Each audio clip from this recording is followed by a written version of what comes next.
Fala fera, seja muito bem-vindo, seja muito bem-vinda. Se você ainda não me conhece, eu sou Ives Urquiza, responsável pelo projeto Física Total, a maior sala de aula exclusiva de física da internet brasileira.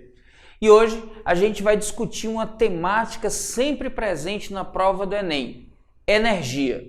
E a gente vai discutir isso ao longo dos conteúdos que são muito cobrados: energia mecânica, calor, energia elétrica e sua transformação através do efeito Joule.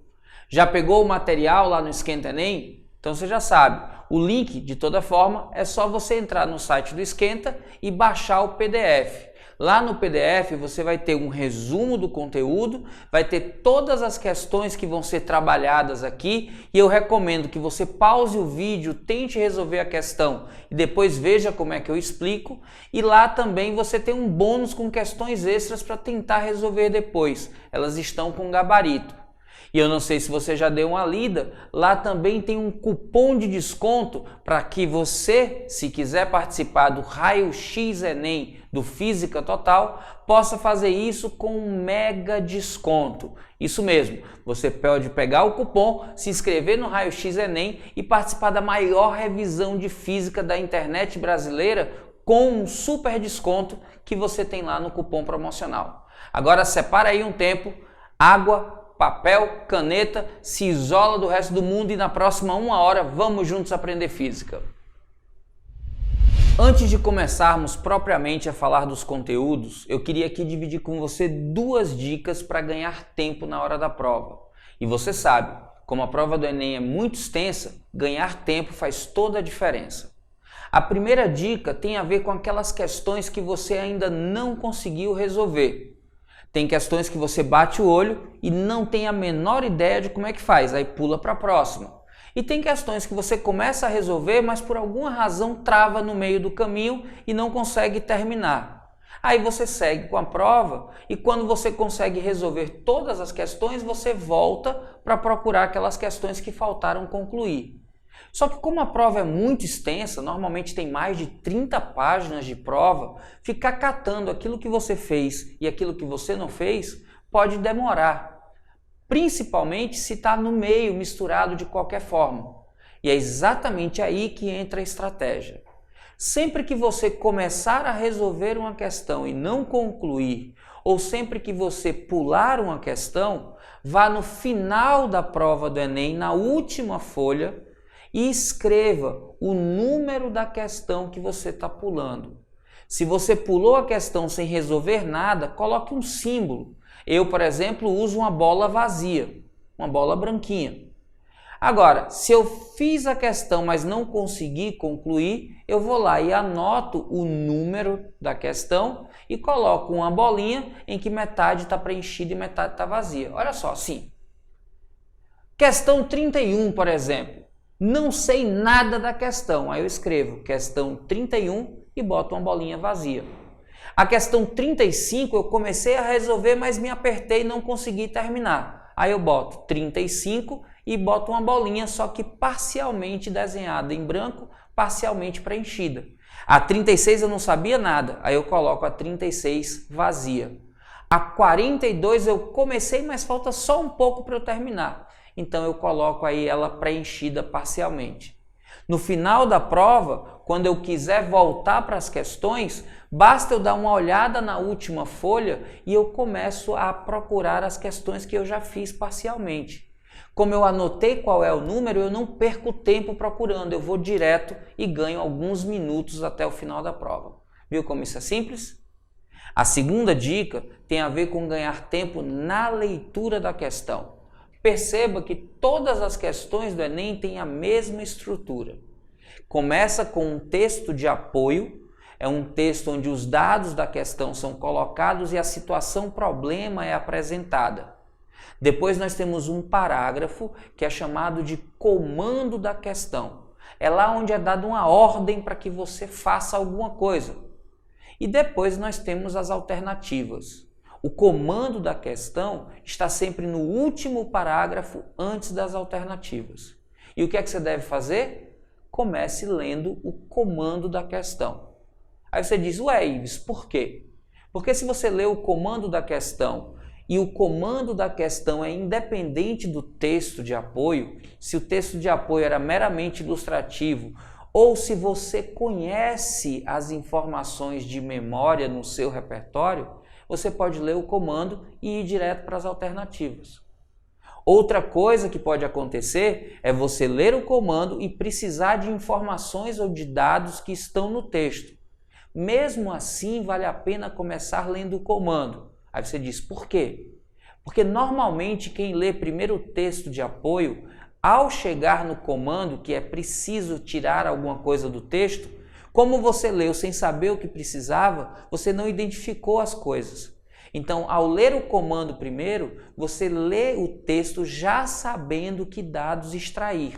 E por conta disso, você evita uma releitura e ganha tempo. Parece simples e é simples, só que é muito poderoso.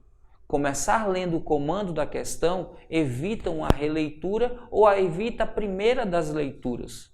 Isso faz você economizar de 30 segundos a 1 minuto por questão. Imagina numa prova que tem 90 questões. Então a gente está falando de 45 minutos a mais de 1 hora de economia. É tempo suficiente, por exemplo, para você escrever uma redação ou resolver 20 questões de matemática. Então comece sempre lendo o comando da questão. A prova do Enem tem uma habilidade, a habilidade 20, que fala sobre movimento, características e propriedades, causas e consequências de movimento. Então muita atenção com isso. A gente precisa falar de movimento porque movimento é um tema sempre recorrente na prova. E aí a gente vai falar de energia mecânica. Energia mecânica que tem a energia atual ou cinética e a energia potencial, que é a energia que depende de posição. A energia cinética depende de velocidade, a energia potencial depende de posição. Lembrando, tanto velocidade quanto posição dependem do referencial adotado. Então a gente não fala nunca de energia absoluta, mas energia para um dado referencial. Isso é importante. Quando você fala de energia cinética, a energia cinética depende da massa do corpo e depende da sua velocidade.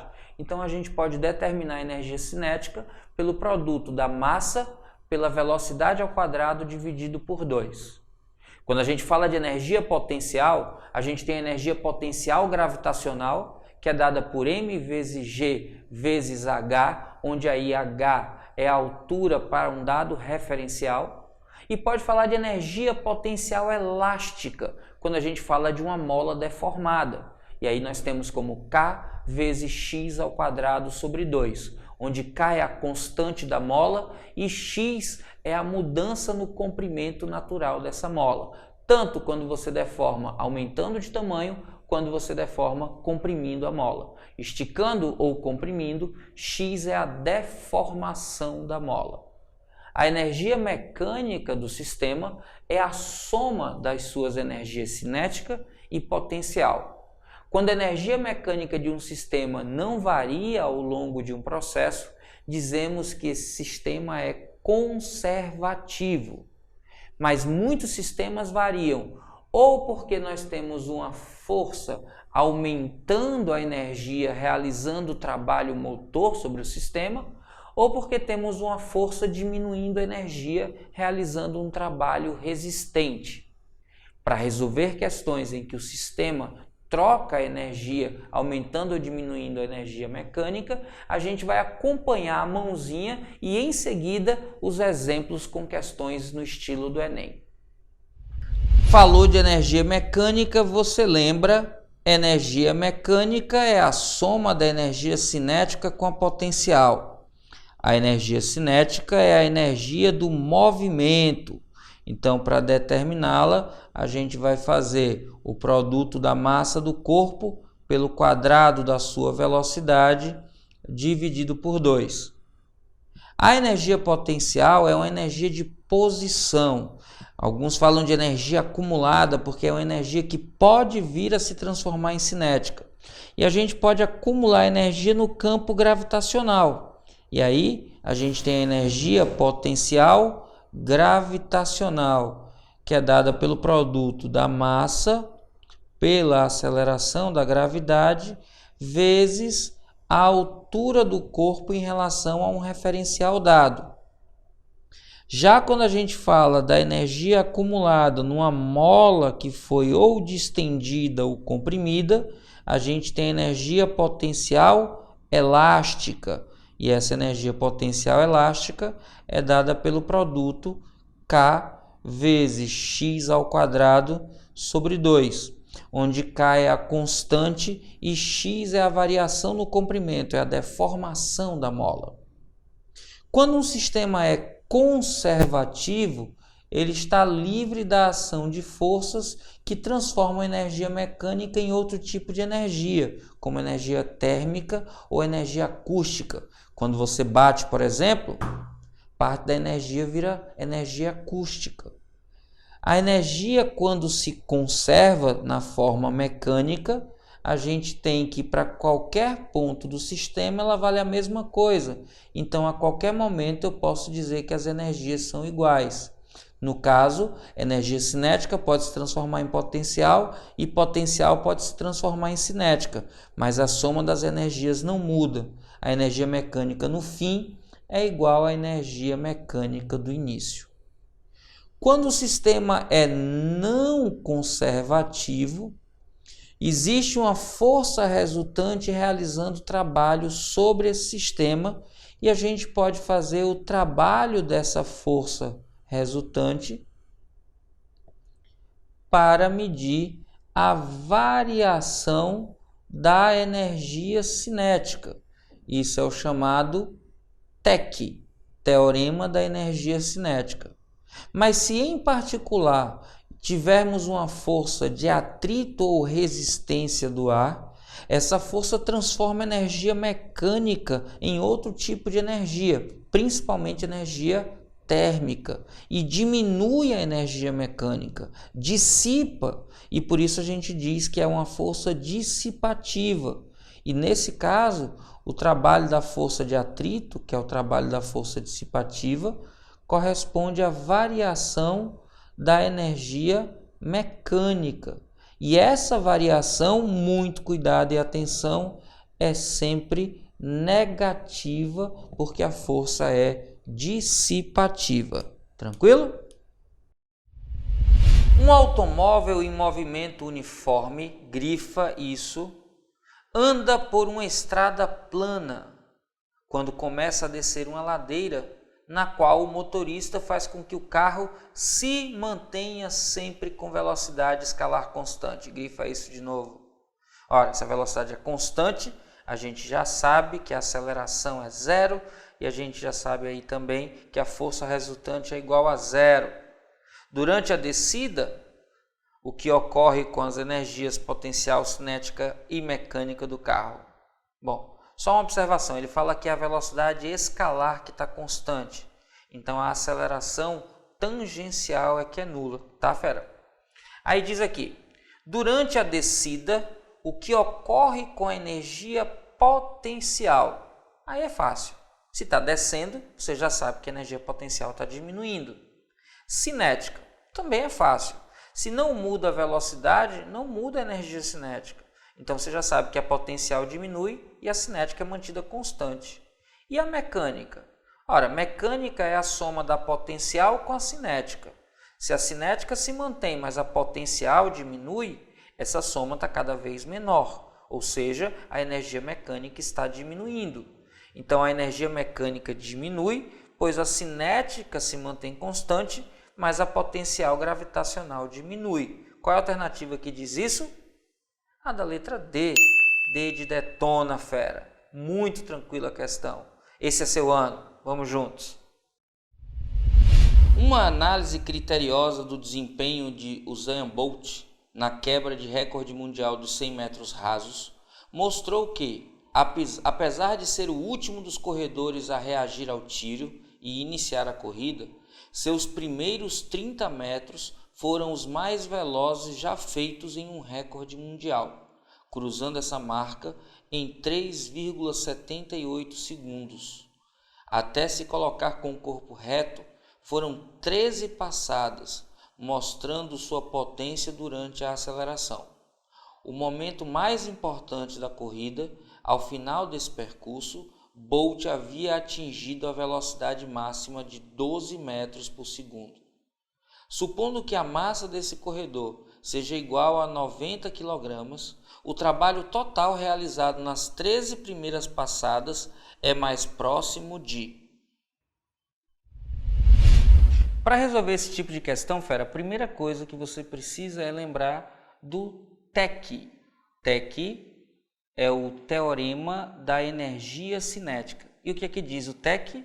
Diz que o trabalho da força resultante é igual ao somatório dos trabalhos. Isso mede a variação da energia cinética do corpo ou do sistema. Então, quando você fala aí de trabalho total, o todo é a soma das partes. Então, está falando do trabalho da força resultante.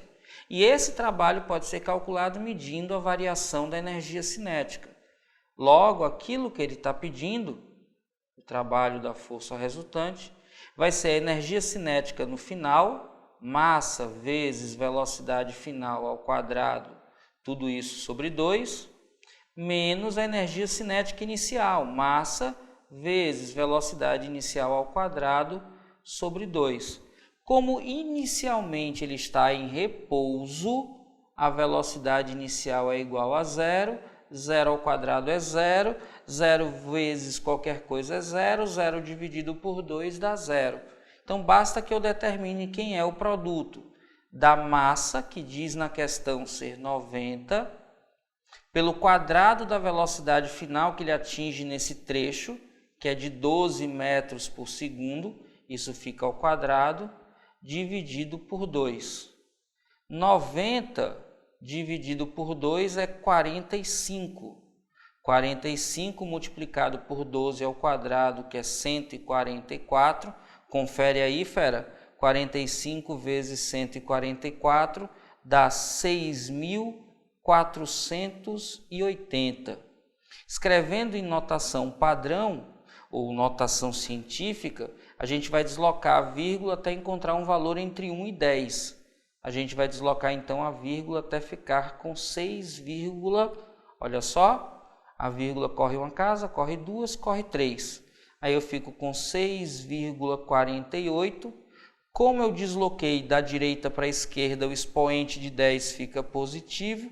Como eu desloquei 3 casas decimais, fica 10 a terceira. Olhando para as alternativas, a que fica mais próxima desse valor é 6,5 vezes 10 elevado à terceira potência em Joule. E a alternativa que diz isso para a gente é a da letra B. B de boazinha, B de tranquila, B de muito fácil. Era só lembrar Teorema da Energia Cinética. Tranquilo? E aí, segurando a onda? Segura que a gente está mais ou menos na metade do vídeo, hein? Tem muita dica ainda e muito exemplo para frente. Segura aí. A gente falou de energia mecânica, mas uma energia que também é muito presente, que está diretamente relacionada com a habilidade 21 da competência 6, é o calor. Calor que é um processo de troca de energia entre corpos com diferentes temperaturas. Calor é o nome que a gente dá para a energia térmica em trânsito entre um corpo com maior temperatura e um corpo com menor temperatura. Espontaneamente, ao colocar em contato térmico dois corpos, aquele que possui a maior temperatura fornece energia térmica para aquele que possui menor temperatura. O calor que é trocado está associado a duas situações.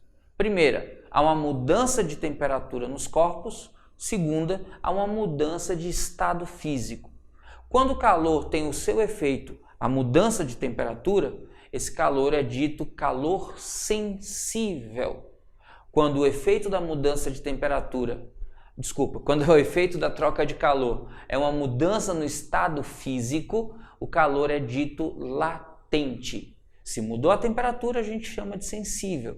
Se mudou o estado físico, a gente chama de latente. Anote aí. O calor sensível pode ser encontrado multiplicando a massa do corpo por uma propriedade dele chamada calor específico sensível, vezes a variação na temperatura. Muito importante, o produto mCzinho dá origem a uma característica do corpo chamada capacidade térmica, que a gente usa Czão. É muito importante que você lembre que a capacidade térmica é uma característica do corpo, enquanto que o calor específico é uma propriedade da substância. O ferro é uma substância, tem calor específico. Uma barra de ferro é um corpo, tem capacidade térmica. Uma chapa de ferro é um corpo, tem capacidade térmica. A barra de ferro e a chapa de ferro, embora feitas de ferro, podem ter capacidades térmicas diferentes. Mas quando a gente compara a razão entre a capacidade térmica e a massa do corpo, o valor é sempre o mesmo para a mesma substância. Esse valor é próprio da substância e é o calor específico. Então a gente pode ter vários objetos feitos do mesmo material. Todos vão ter capacidades térmicas próprias, mas a substância de que é feito o material tem sempre o mesmo calor específico sensível. Água é substância. Uma porção de água dentro de uma panela, por exemplo, é um corpo, tem capacidade térmica.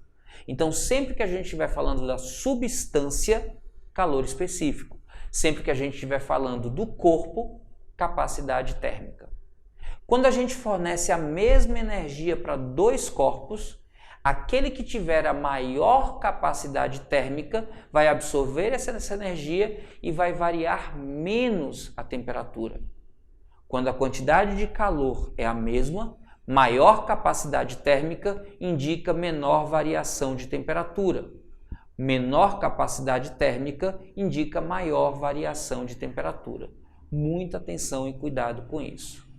Ives, e quando a mudança no estado físico? Muito importante. Se a substância é uma substância pura, ou muda de temperatura ou muda o estado físico. E ao mudar de estado físico, a quantidade de calor associada a essa mudança é dada pelo produto, M vezes L. Atenção, esse M é a massa que foi transformada de um estado físico em outro. E esse L é um calor específico latente associado à mudança. Pode ser o L de fusão, pode ser o L de ebulição, de liquefação, pode ser o L de solidificação, pode ser até o L de sublimação. Mas é uma quantidade que o corpo precisa receber para variar uma unidade de massa de um estado físico para outro. É o quanto de energia o corpo cede ou recebe para cada mudança de cada porção de uma unidade da massa. Então, muito cuidado. O L é o calor por unidade de massa para que haja transformação. É por isso que L é definido como Q dividido por M. Tranquilo? Quando temos um sistema que as trocas de energia são apenas entre as partes do sistema, não havendo troca com o que está fora dele, dizemos que o sistema é termicamente isolado. E aí, nos sistemas termicamente isolados, temos umas propriedades importantes que eu vou discutir com você na mãozinha que segue. Olha aí, só revisando rapidinho, a quantidade de calor sensível é calculada pelo produto da massa total da amostra, vezes o seu calor específico sensível, vezes a sua variação de temperatura. O produto M vezes C dá origem à capacidade térmica. Importante, a capacidade térmica é uma característica do corpo, enquanto que o calor específico é uma propriedade da substância. Lembre disso. Cada substância tem um calor específico. Cada corpo tem sua capacidade térmica. Corpos diferentes feitos da mesma substância têm mesmo calor específico e diferentes capacidades térmicas. O calor latente é calculado pelo produto da massa pelo calor latente específico. Agora, atenção e cuidado com essa massa. Essa massa aqui não é a massa total. é só a massa transformada. Muita atenção e cuidado com isso. Aqui a massa é total, aqui a massa somente transformada. Quando um sistema é dito termicamente isolado, STI, sistema termicamente isolado, apenas as partes do sistema trocam calor entre si, não havendo troca com o meio externo. Por isso, a quantidade de energia do sistema não muda e, embora haja troca de calor, a quantidade de calor somada é igual a zero. Porque o que sai do corpo 1 entra no corpo 2 e por aí vai. E o que acontece é que sai de um lado, entra no outro, mas o total de energia não muda. Então o somatório de calores é igual a zero. É mais ou menos como se você tivesse dinheiro em bolsos diferentes da calça. Tirar o dinheiro de um bolso é subtrair o dinheiro. Mas quando você tira de um bolso e põe no outro, o que você tirou do primeiro bolso, você somou ao segundo bolso. Então, quando junta os dois, o resultado é igual a zero. Sempre que o sistema é isolado, há um fluxo de energia entre as partes, mas não tem variação de energia no total. Atenção e cuidado com os problemas que falam de calorímetro. Quando falar em calorímetro, é um dispositivo, é um artefato onde acontecem trocas de calor. Se esse calorímetro for um calorímetro ideal, ideal é aquilo que existe apenas na ideia, não tem existência real. Se ele é ideal, a sua capacidade térmica, o seu Czão, é igual a zero. Então ele não entra no somatório das trocas de calor. Agora, quando o calorímetro é um calorímetro real, na hora de fazer as trocas de calor entre as partes que estão dentro do calorímetro, ele precisa ser considerado, pois a sua capacidade térmica é diferente de zero e o calor trocado pelo calorímetro é dado por sua capacidade térmica vezes variação de temperatura. Simples assim. Olha aí, Fera, uma questãozinha do novo Enem. Diz assim: em nosso cotidiano, utilizamos as palavras calor e temperatura de forma diferente de como elas são usadas no meio científico. Na linguagem corrente, calor é identificado como algo quente e temperatura mede a quantidade de calor de um corpo. Esses significados, no entanto, não conseguem explicar diversas situações que podem ser verificadas na prática. Aí agora o comando da questão. Do ponto de vista científico, que situação prática mostra a limitação dos conceitos corriqueiros de calor e temperatura? Que conceitos corriqueiros são esses? O que o texto está dizendo, que calor é algo quente e que temperatura é a quantidade de calor. Traduzindo, Fera, o que ele quer que você diga, das alternativas abaixo, qual é a contra-exemplo? Qual é a que mostra que o conceito que você está usando está errado, porque esse conceito não consegue explicar o que está acontecendo? Imagina que você está tendo uma discussão, você e outra pessoa. E aí a outra pessoa diz assim: temperatura é a quantidade de calor de um corpo. Aí você vai usar um exemplo para mostrar que ela está errada e diz: é? E como é que isso acontece? Entendeu qual é a pegada da questão? Essa é uma questão sobre habilidade 3. A habilidade 3 quer saber se você é capaz de confrontar interpretações baseadas no senso comum e no saber científico. Então, o senso comum é de que calor é algo quente e que temperatura é a quantidade de calor. E aí você vai ter que confrontar isso aí e dizer: não é por causa disso. Percebeu como é que você tem que pensar para resolver essa questão? Muita gente não entendeu o que a questão queria e se confundiu na hora de achar a resposta. E aí você vai para as alternativas. E logo na letra A, olha só o que é que diz. A temperatura da água pode ficar constante durante o tempo em que estiver fervendo. Imagina que você está na discussão, Fera. E aí a pessoa está dizendo: mas temperatura é a quantidade de calor do corpo. Aí você diz: é? E por que a temperatura da água pode ficar constante durante o tempo em que a água está fervendo? Ou seja, como é que a temperatura não muda se eu continuo dando calor para a água durante a fervura? Se temperatura mede a quantidade de calor e eu continuo dando calor para a água ficar fervendo, deveria haver mudança de temperatura. Se não há mudança de temperatura, é porque a temperatura não mede a quantidade de calor dada ao corpo. Percebeu? Então, o argumento de que a temperatura fica constante durante o tempo que está fervendo está dizendo que a temperatura não muda, mesmo mudando a quantidade de calor fornecida para a água. Logo, temperatura não pode ser medida da quantidade de calor do corpo, já que a quantidade de calor cedida ao corpo está mudando e a temperatura não. Pegou? Essa questão aí deixou muita gente com a orelha em pé, com aquela pulguinha do tipo, caramba, como é que eu entendo isso? Mas a ideia é dar um argumento que mostra a limitação do conceito que as pessoas têm em geral do que é temperatura e calor. Alternativa correta, letra A de aprovação, fera. Aprovação que é seu destino. Vamos juntos. Aquecedores solares usados em experiências têm o objetivo de elevar a temperatura da água até 70 graus Celsius. No entanto, a temperatura ideal da água para o banho é de 30 graus Celsius. Por isso, deve-se misturar a água aquecida com a água à temperatura ambiente de um reservatório que se encontra a 25 graus Celsius. Qual a razão entre a massa de água quente e a massa de água fria na mistura para que o banho esteja na temperatura ideal? Bom, antes da gente fazer propriamente a questão, eu queria relembrar calor.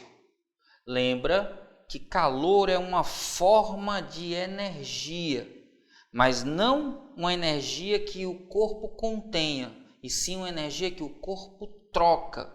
Por isso a gente fala que é energia em trânsito. É uma forma de energia térmica, atenção, em trânsito. Mas não é só isso. Em trânsito entre corpos que apresentam diferentes temperaturas. Então é uma energia em trânsito entre corpos com diferentes temperaturas. Vou botar aqui embaixo para ficar juntinho e você lembrar que são diferentes temperaturas. Calor não está contido no corpo. No corpo a gente tem energia interna.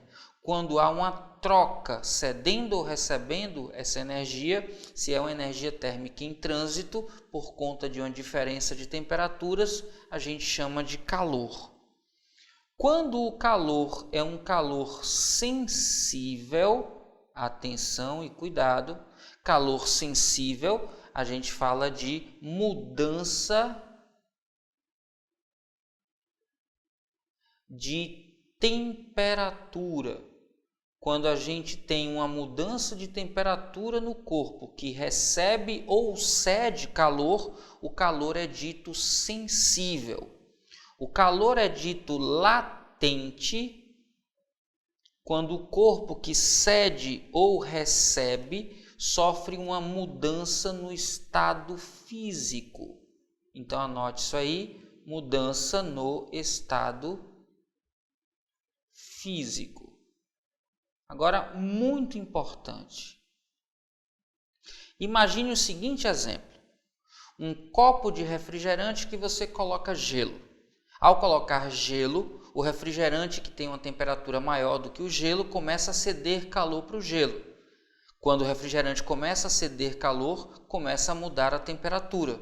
O gelo, por sua vez, ao receber esse calor, começa a derreter. Começa a ter mudança de estado físico. E aí, o calor é sensível ou o calor é latente?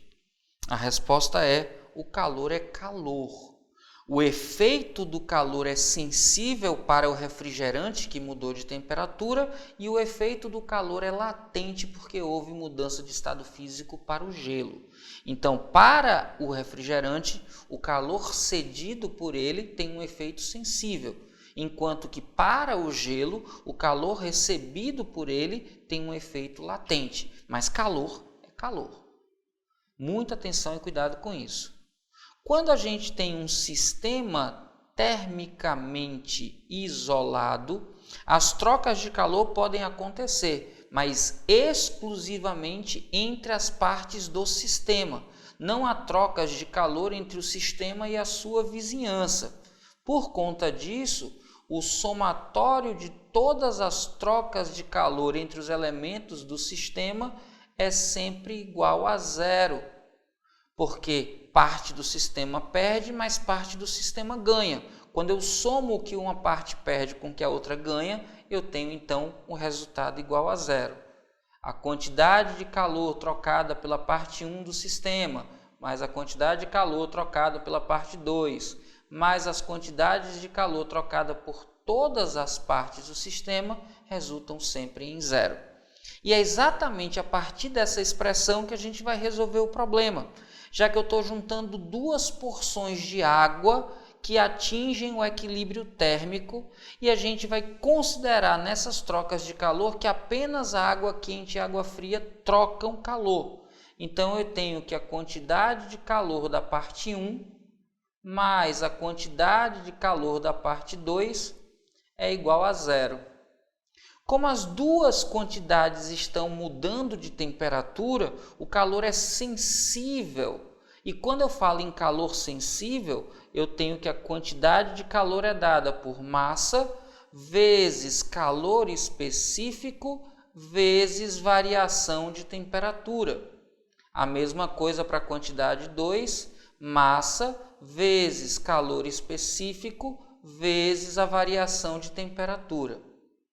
Como os dois são água, o calor específico sensível de ambos é o mesmo. Se eu dividir então os dois por C, simplifico isso aqui, e aí eu tenho massa, variação de temperatura, massa, variação de temperatura. Vou chamar a parte de água que estava quente, que inicialmente tinha temperatura 70 graus Celsius. Vou chamar de 2 a parte da água que estava inicialmente fria, a 25 graus Celsius. E vou trazer aqui para cima, e para não misturar eu vou usar o vermelho. A massa 1 eu não sei quanto é, vou chamar de massa quente. A variação de temperatura é a temperatura final, que é a de equilíbrio, que ele diz no problema ser 30, menos a inicial, que é 70, mais a massa 2, que eu não sei quanto é, mas sei que é a fria, vou chamar de MF, de frio, vezes a variação de temperatura, que é a final 30, menos a inicial 25. Ficou apertado, vou trazer para cá. Essa soma aqui é igual a zero. Ora, eu fico então que zero é igual a menos 40 vezes a massa de água inicialmente quente, mais 30 menos 25, 5 vezes a massa fria. Menos 40, que está no segundo membro, ao mudar para o primeiro membro, fica positivo. 40 massa quente é igual a 5 vezes a massa fria. Perceba que a gente pode simplificar dividindo todo mundo aqui por 5. Eu fico então que 8 vezes a massa quente é igual à massa fria, ou seja, a massa fria é 8 vezes maior que a massa quente. A quantidade de massa de água fria é 8 vezes a quantidade de massa da água quente. Só que o que ele pede na questão é a razão entre. Razão entre é uma comparação, eu posso representar por uma divisão. É uma comparação entre a massa de água quente e a massa de água fria. É isso que ele quer saber na questão. Ora, a massa quente eu não sei quanto vale, mas eu sei que a massa fria vale 8 vezes a massa quente. Então, isso aqui seria massa quente sobre, no lugar de massa fria, eu coloco 8 vezes a massa quente. Massa quente em cima, massa quente embaixo, eu posso simplificar. e aqui em cima resta 1. 1 dividido por 8, se você fizer a conta com atenção, você vai encontrar 0,125. Então, a razão entre a massa quente e a massa fria de água que é misturada é 0,125. Qual é a alternativa que diz isso para a gente? A letra B. B de boazinha, tranquila. Mais uma questão aí feita, fera.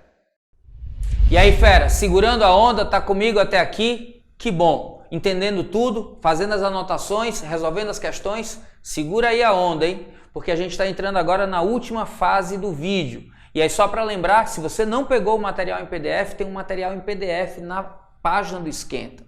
Esse material tem tudo que a gente falou na aula de hoje e tem mais exemplos, fora os resolvidos aqui, para você treinar em casa. E lá tem um cupom com um super desconto para você que quer fazer a maior e melhor revisão de física da internet brasileira lá com a gente no fisicatotal.com.br. Vamos juntos, hein? Segura aí a onda. A parte de eletrodinâmica, fera, é algo que sempre é cobrado na prova do Enem. Até porque a habilidade de número 5 da competência 2 fala exatamente sobre eletrodinâmica. Na parte de eletrodinâmica, nós temos algumas grandezas que aparecem muito mais do que outras. São elas: potência elétrica, diferença de potencial, intensidade de corrente, resistência elétrica e energia. Anote aí essas grandezas. A gente tem que P é a potência elétrica, U, a diferença de potencial ou tensão elétrica, I, a intensidade de corrente, R, a resistência elétrica e E, a energia elétrica. As relações entre essas grandezas são muito importantes que você traga de memória, mas são muito simples. P, lembre de produto. P, lembre de potência. Potência é o produto U vezes I. R, lembre de razão. R, lembre de resistência. R é a razão entre U e I. Simples assim. P é produto U vezes I, R é razão U sobre I. A energia você pode encontrar multiplicando a potência vezes o intervalo de tempo. E aí nós temos várias questões em que temos comparações entre as potências de aparelhos ou a comparação entre as resistências a partir da informação da potência, ou ainda questões em que a gente precisa dimensionar os sistemas de proteção elétrica. Temos um outro tipo de questão que é muito comum, que é a questão de cálculo de energia consumida no consumo de uma casa. E aí, todas essas informações você vai acompanhar a partir de agora na mãozinha. Anote isso aí.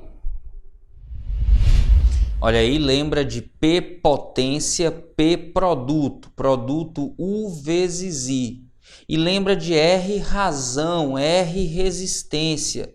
R é a razão entre U e I. E a gente pode olhar para esse triângulo, ó. R é igual a U dividido por I. Ou I é igual a U dividido por R. Ou ainda U é igual a R vezes I. Tranquilo? Lembra também que a energia pode ser encontrada multiplicando a potência pelo intervalo de tempo. Agora, muita atenção. Alguns problemas relacionam potência e resistência elétrica e podem produzir dúvidas. Como? Presta atenção. Imagina que eu não sei o valor de U. Quem é U? U é R vezes I. Então, U é igual a R vezes I. No lugar de U, eu vou substituir R vezes I e vou ficar com R que multiplica I, que multiplica I. Eu vou ficar com R vezes I quadrado. Ora, se a potência é igual a R vezes I quadrado, então eu posso dizer que P é diretamente proporcional a R? Bom, antes de você responder, imagine que fosse o valor de I que eu não soubesse. Quem é I? I é U sobre R. Então, eu posso substituir o valor de I por U sobre R, ficar com U, que multiplica U, que dá U ao quadrado, dividido por R. Opa, o R agora está no denominador. Será que P é inversamente proporcional a R? Mas P é diretamente ou inversamente proporcional? Aí a resposta é depende. Depende de quem é constante. Só podemos definir quem é direto ou inversamente proporcional, se a relação é direta ou inversa, sabendo quem é constante. Se é o valor da intensidade da corrente que é constante, aí sim, o valor de I sendo constante, o aumento de R aumenta o valor de P. A diminuição do R diminui o valor de P.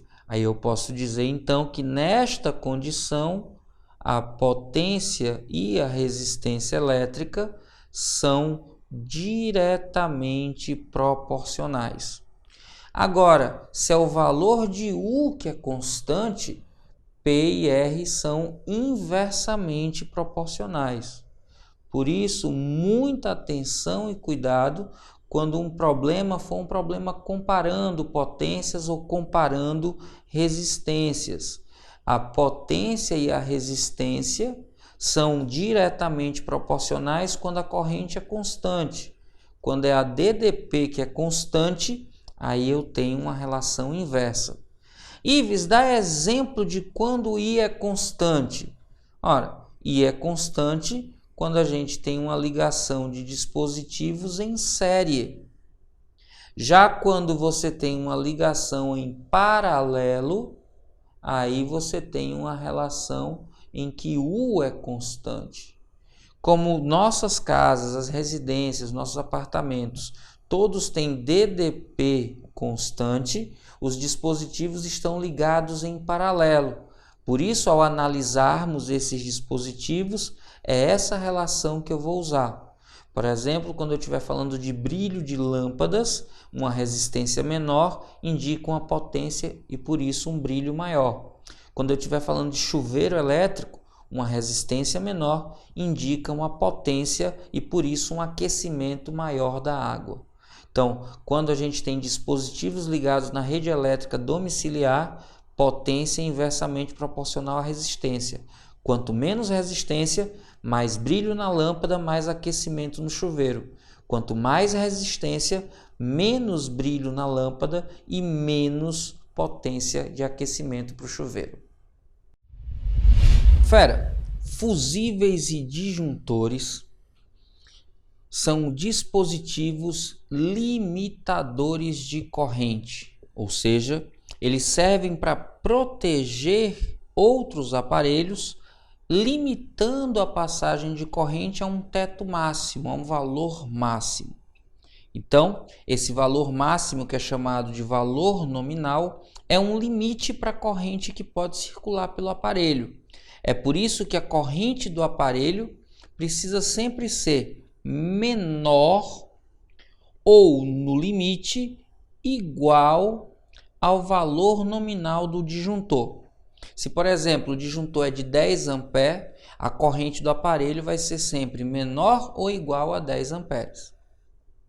Se o valor nominal do fusível é de 5 amperes, então a corrente no aparelho vai ser sempre menor ou no máximo igual a 5 amperes. E aqui é onde está o segredo. Normalmente os problemas de fusíveis e disjuntores pedem para você dimensionar esse fusível ou esse disjuntor. E você precisa saber quanto de corrente tem nos aparelhos. E aí vai depender do uso que você tem nos aparelhos.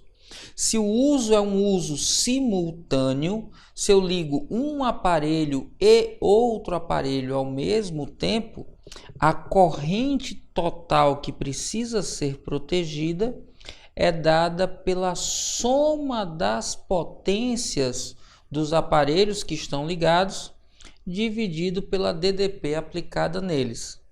Agora, se eu posso ligar um aparelho ou outro, se o uso é sucessivo, eu ligo um para depois ligar o outro, então eu posso fazer a intensidade da corrente do aparelho baseado naquele que consome mais energia, aquele que tem máxima potência. Às vezes, um mesmo aparelho, como no caso do chuveiro elétrico, tem várias potências diferentes. Se eu vou então procurar o valor nominal do fusível para proteger o chuveiro elétrico, eu sempre escolho a máxima potência para poder proteger o aparelho. Então, a corrente do aparelho que tem várias potências é sempre calculada pela maior potência dividida pela DDP. Já quando eu ligo vários aparelhos, por exemplo, eu tenho um T em que está ligado TV, o som e está ligado o meu celular carregando. Para saber a corrente que está passando, eu vou dividir a soma das potências pela DDP da tomada. Simples assim. Agora, quando se fala no problema de conta de energia, de valor a pagar pela conta de energia, a primeira coisa que você precisa determinar é quanta energia você vai pagar. Então, você vai pagar por um total de energia que você vai encontrar multiplicando a potência consumida pelo intervalo de tempo de consumo. E aqui, atenção, quando ele fala de conta mensal, mas dá o uso diário do aparelho, por exemplo, você usa lâmpadas 6 horas por dia. Na hora de calcular a conta mensal, você vai pegar o valor de um dia e multiplicar vezes 30, porque no mês a gente considera 30 dias. Então, se são 6 horas por dia, na conta mensal eu vou considerar 180 horas. Se eu uso 2 horas por dia, na conta mensal eu vou considerar 2 vezes 3, dá 60 horas. Tranquilo? Atenção! Porque nas contas de energia, normalmente a potência está em kilowatt. Cada kilowatt corresponde a 1000 watts. Então, para passar de watt para kilowatt, eu preciso dividir por 1000. Sabendo quanto foi a energia consumida, eu agora vou fazer uma regrinha de 3. 1 kWh custa uma certa quantidade de reais que o problema tem que nos dar. A energia que nós consumimos vai custar um certo valor X e basta fazer a regra de 3. O produto dos meios é igual ao produto dos extremos. Fusíveis e disjuntores, conta de energia, estão diretamente relacionados com itens no estilo do Enem que falam sobre a habilidade 5. De dimensionar dispositivos elétricos de uso cotidiano. Então, muita atenção e cuidado, porque são questões que podem cair e já caíram várias vezes em provas anteriores. Quando ocorre um curto-circuito em uma instalação elétrica, como na figura, a resistência elétrica total do circuito diminui muito, estabelecendo-se nele uma corrente muito elevada. O superaquecimento da fiação devido a esse aumento de corrente elétrica pode ocasionar incêndios que seriam facilmente evitados instalando-se fusíveis e disjuntores, que interrompem essa corrente quando a mesma atinge um valor acima do especificado nesses dispositivos de proteção. Suponha que um chuveiro instalado em uma rede elétrica de 110 volts em uma residência possua 3 posições de regulagem na temperatura da água. Na posição verão, utiliza 2.100 watts, na posição primavera, 2.400 watts e na posição inverno, 3.200 watts. Deseja-se que o chuveiro funcione em qualquer uma das 3 posições de regulagem de temperatura, sem que haja riscos de incêndio. Qual deve ser o valor mínimo adequado do disjuntor a ser utilizado? Olha aí, a questão fala de um chuveiro elétrico, diz que esse chuveiro elétrico está ligado numa tensão de 110 volts. Então, anota aqui, 110 volts. E diz que esse chuveiro elétrico apresenta 3 posições de regulagem e por isso tem uma potência diferente para cada uma. A primeira regulagem, que ele chama de posição inverno, a potência é de 2.100 watts. A segunda regulagem, que ele chama de primavera, é de 2.400 watts. E uma terceira regulagem, que ele chama de inverno, que é de 3.200 watts. Verão se refere ao tempo do ano mais quente, então a água não precisa estar tão quente, por isso a potência é menor. Inverno, a época mais fria, e por isso a potência está maior. Ora, ele quer saber qual é o disjuntor adequado para proteger esse chuveiro. E disjuntor a gente já sabe que é um limitador.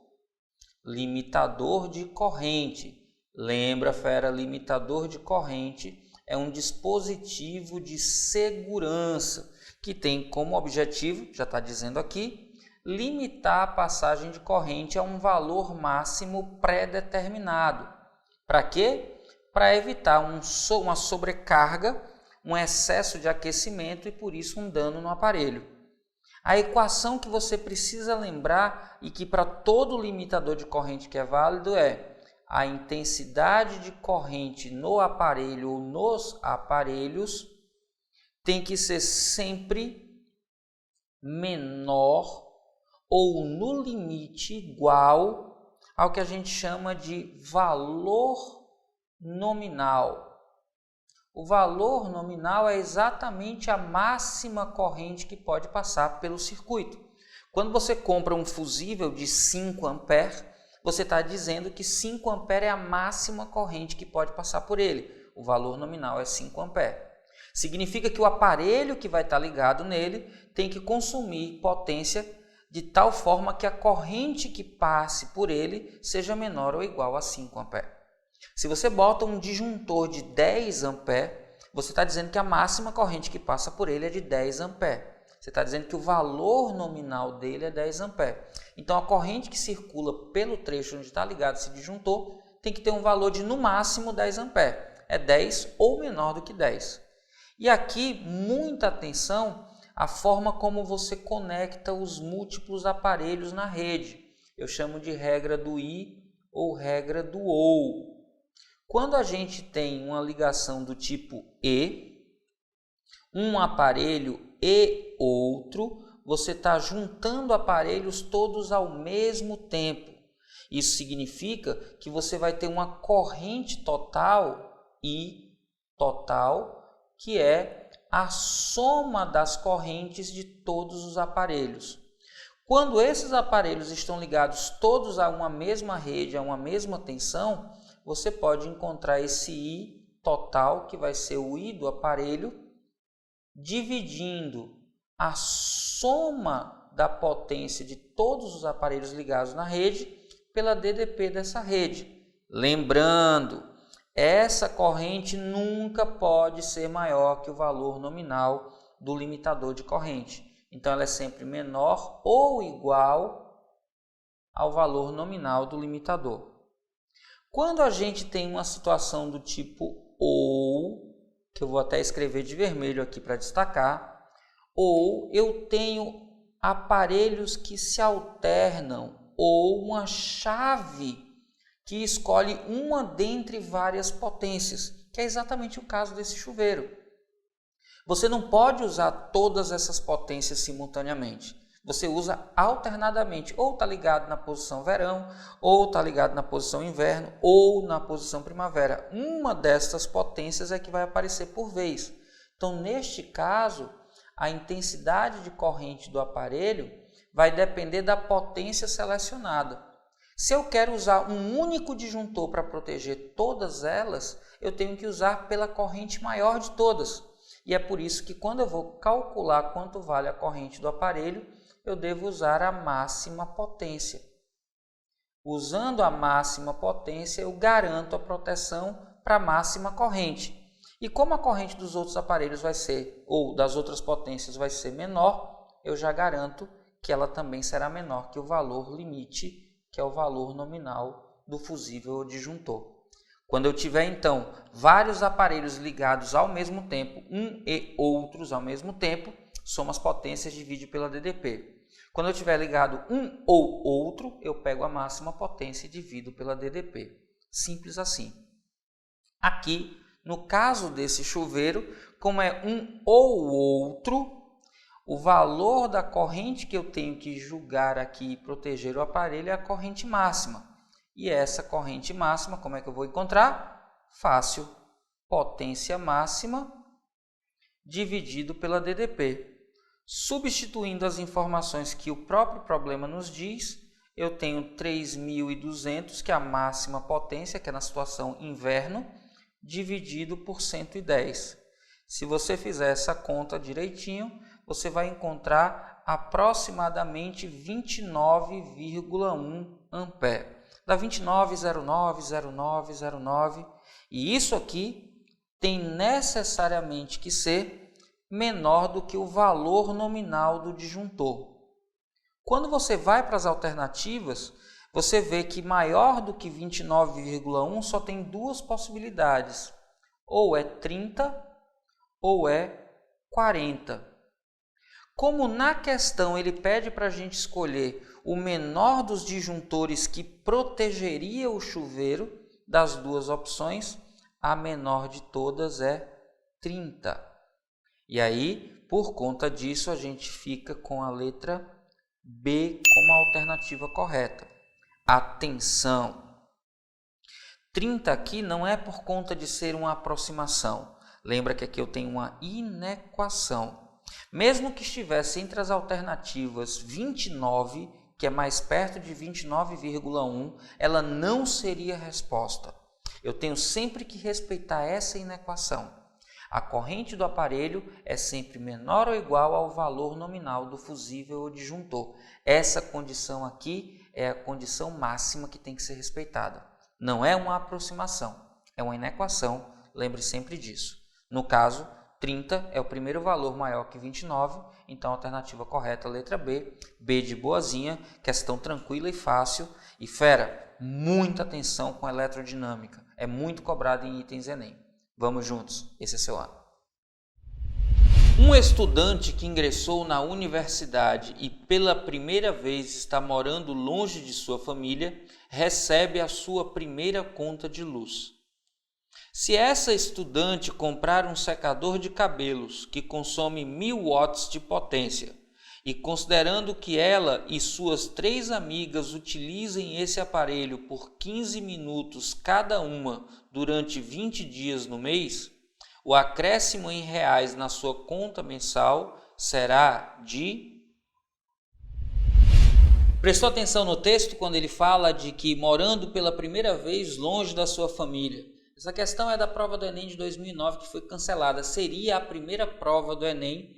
E já tem nessa questão a ideia de que o Enem vai ser utilizado para deslocar os estudantes pelo país, que poderiam fazer as provas onde moram, mas disputar vagas em qualquer lugar do país, né? Então já está embutida essa filosofia do Enem para resolver essa questão. Ora, mas ele quer saber quanto vai se gastar a mais na conta pelo uso do secador de cabelos. Ora, eu preciso então saber quanto se gasta. E para isso eu preciso saber qual é a relação de consumo. Dá uma olhada na tabela. Presta atenção, tem muita informação. Mas você precisa saber o consumo. Olha lá o consumo. Quanto é que está dizendo? Isso. Está dizendo que o consumo é um consumo de 260 kWh de energia. E para esse consumo, qual é o valor total pago na conta? Atenção, valor total. Dá uma olhada. Isso, R$162,50. Por conta do dispositivo do secador, vai ter uma variação, um acréscimo aqui de energia, e isso vai aumentar um certo valor X na conta de energia. Pronto. Basta fazer uma regra de 3 simples, já que o valor pago é proporcional ao valor de consumo da energia. E como é que eu calculo essa energia consumida? A energia consumida vai depender da potência do aparelho e vai depender do tempo de uso desse aparelho.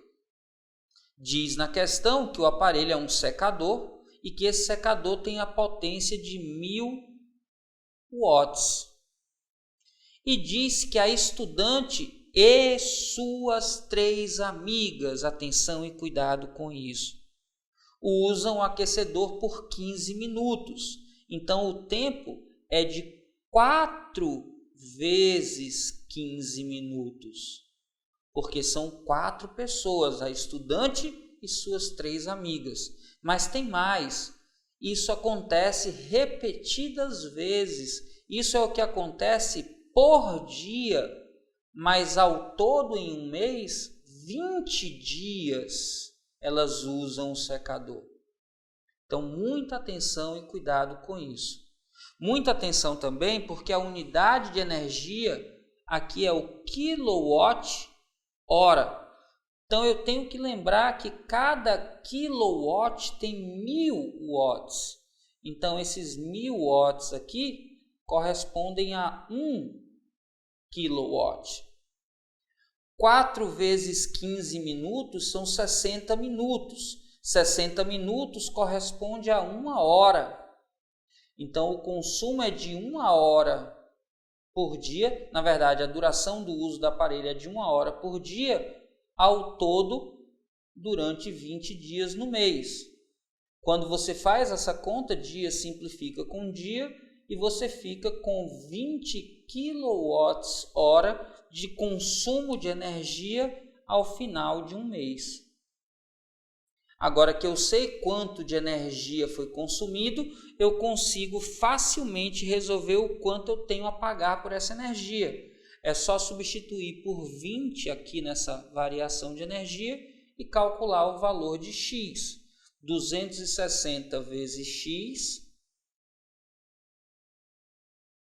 é igual a 20 vezes 162,50.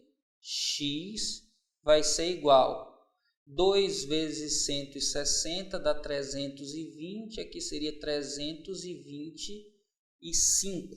Como tem mais um zero, essa vírgula se deslocaria aqui. Então, eu tenho ao todo 3.250 dividido por 260. Simplifica 0 com 0.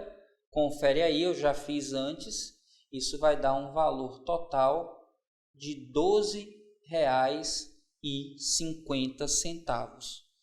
Então, se as 4 amigas estão usando, cada uma delas por 15 minutos, um secador cuja potência é de 1000 watts, elas vão pagar, depois de 20 dias de uso do mês, um total de R$ 12,50 a mais pela energia consumida.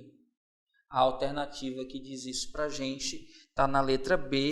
B de boazinha, B de tranquila, B de fácil demais essa questão. A distribuição média por tipo de equipamento do consumo de energia elétrica nas residências no Brasil é apresentada no gráfico. Como medida de economia, em uma residência com 4 moradores, o consumo mensal médio de energia elétrica foi reduzido para 300 kWh. Se essa residência obedece à distribuição dada no gráfico e se nela há um único chuveiro de 5.000 watts, pode-se concluir que o banho diário de cada morador passou a ter uma duração média em minutos de... Olha aí, um gráficozinho na forma de pizza em que ele dá os percentuais que correspondem a cada um dos tipos de aparelho que estão consumindo energia na casa. Perceba que ele fala no texto que são 4 moradores. Então, cada um deles tomando um banho, porque ele fala do banho de cada um dos moradores. Está dizendo que a quantidade de energia consumida na casa foi reduzida para 300 kWh. Então, se foi para é o valor final. Então, essa é a quantidade de energia. E aí, atenção agora. Essa quantidade de energia é consumida de acordo com a distribuição que está nesse gráfico. Entre outras coisas, a geladeira consome 30%, ferro elétrico 5%, chuveiro elétrico 25%. Então, como ele quer saber do banho diário no chuveiro, eu preciso saber quanta energia o chuveiro está consumindo. Pela distribuição, 25% da conta. 25% de 300 kWh. Ora, 25%, isso aqui é uma fração, é 25 centésimos. O de, do, da tem significado de multiplicação, então é 25 sobre 100 vezes esse valor total aqui de 300 kWh. O que significa que a energia do chuveiro, simplificando 2 zeros em cima, 2 zeros embaixo, 3 vezes 25 dá 75 kWh. Essa informação é importante, vou destacá-la aqui. Essa é a energia total ao longo de um mês consumida só pelos banhos. Ora, mas são 4 moradores que tomam um banho, porque é o banho ou o banho diário. Então a gente está falando aqui, ó, artigo definido, o é um único banho. Então são 4 banhos por dia. Por que, Ives, 4 banhos por dia? Porque são 4 moradores. Como é na conta mensal, então eu tenho que considerar 30 dias. Quando eu faço essa conta, eu tenho que ao todo serão 120 banhos. E o que ele quer saber não é o número de banhos, ele quer saber a duração do banho. Como é que eu relaciono essas informações? Eu preciso me lembrar que a quantidade de energia que é consumida corresponde à potência que é utilizada vezes o intervalo de tempo. Ora, se eu estiver falando da energia de um único banho, eu tenho que considerar a potência do chuveiro, que ele diz ser de 50, ou aliás, de 5.000 watts. E aqui o tempo, que vai ser o tempo que eu quero saber, que é o tempo do único banho. Atenção, porque como a unidade de medida aqui é kWh, a nossa potência tem que estar em kilowatts. 5.000 watts são 5 kilowatts. E o nosso tempo vai estar em horas. Quando a gente substitui, presta atenção agora, olha só, 75 é o valor da energia em quilowatts-hora. 5 é a potência em quilowatts. E o tempo de um banho, aqui não é de um banho, aqui é de todos os banhos. Como eu tenho 120 banhos, o tempo de um banho vai ficar multiplicado por 120. Então eu tenho que são 120 banhos de uma duração que eu não sei quanto é. Ora, para encontrar a duração desse banho, eu vou passar 5 vezes 120, que é 600, dividindo a potência e a energia total, que é 75. Esse valor está em horas. Só que todas as alternativas estão em minutos. Então, para transformar a hora em minuto, eu preciso me lembrar que são 60 minutos a cada hora. Quando eu faço essa conta, 660 em cima podem simplificar, dividindo por 60 em cima e embaixo, aqui resta 1, aqui restam 10, 75 dividido por 10, eu encontro que cada um dos 120 banhos mensais tem uma duração de 7,5 minutos. Então perceba que a gente precisou fazer uma continha de transformação de tempo, porque a unidade da energia era diferente da unidade das respostas. Mas é só isso. A gente calcula quanta energia corresponde ao conjunto dos banhos, calcula quanto é o total do número de banhos. Lembra que a energia é potência vezes o tempo, então se eu usar a energia total, eu tenho que usar o tempo total, que é o tempo de um banho, vezes 120, já que são 120 banhos. Por isso, ΔT aqui 120. Então, quando eu passo dividindo e transformo a unidade, a alternativa correta é a da letra C. C de coisa fácil, tranquilo, quando a gente sabe o que fazer. Vamos juntos, fera? Esse é seu ano. Parabéns! Se você chegou até aqui, parabéns! Parabéns por sua determinação. Eu sei que não é uma coisa simples ficar na frente de um vídeo por quase 1 hora seguida, mas eu também tenho certeza que a sua meta é uma meta que vale a pena o esforço. E é por conta do seu esforço e dedicação que eu também me esforço para entregar o melhor possível. E se você chegou até aqui, eu acredito que a aula cumpriu o objetivo de prender a sua atenção e passar as informações que eu prometi. E aí eu quero reforçar o convite que eu fiz lá no início do vídeo. Se você veio até aqui, vamos juntos até o Enem. Faltam aproximadamente 15 semanas. E agora, dia 7 de agosto, eu estou começando o nosso Raio-X Enem, a maior revisão de física da internet brasileira. Se você quiser fazer parte dessa revisão, você já sabe, no material tem um código promocional que está valendo até o dia de início do curso. E esse código garante a você um super desconto no valor total do curso. Porque o que eu quero é que você vá de mãos dadas comigo até o Enem, porque eu tenho certeza que a prova de física não será problema para você e a gente vai estar comemorando em janeiro a sua aprovação. Tá perto, fera. São só 15 semanas. Organização e disciplina vão fazer toda a diferença. Orientação e conteúdo, isso eu prometo te entregar. Eu vou te dar o meu melhor, faça o seu melhor, porque esse é seu ano. Vamos juntos, fera. Lembre que você pode.